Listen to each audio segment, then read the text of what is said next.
निर्णय कोणता घेतात याची उत्सुकता असेल। धन्यवाद उमेश या सगळ्या माहितीबद्दल। आणि मनोज जरांगे आणि प्रकाश आंबेडकर यांच्यामध्ये काल चर्चा झाली आहे। आंतरवाली सराटीमध्ये या दोघांमध्ये जवळपास तासभराची चर्चा झाल्याचं कळतंय।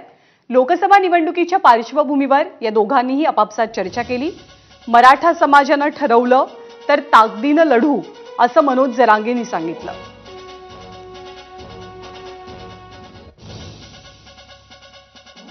इलेक्शनचे वारे आहेत लोकसभेचे, तेव्हा लोकसभेच्या संदर्भातल्या चर्चा झाल्या आणि पुढील वाटचाल कशी करायची याच्यावरती चर्चा झाली। सर, लोकसभा इलेक्शनच्या बाबतीत नेमकी काय चर्चा झाली? आपण संयुक्त असेल लढणार आहेत का? वेळ येईल त्यावेळेस सांगतो ना काय। गावागावात काहीच विचारायचं नाहीये, जिल्ह्यात काहीच विचारायचं नाही, एवढंच विचारायचं फक्त की निवडणूक लढवायची का, आणि दुसरं आपण अपक्ष म्हणून एकच उमेदवार द्यायचा का। तो अहवाल येईपर्यंत 30 तारखेपर्यंत मी समाजाला मायबाप मानलेलं आहे, त्यामुळं समाजाला पुन्हा ते विचारल्याशिवाय, या अहवाल आल्याशिवाय मी कुठला निर्णय आता तुम्हाला सगळं 30ला सांगतो। आणि मनोज जरांगेंची भेट घेण्याआधी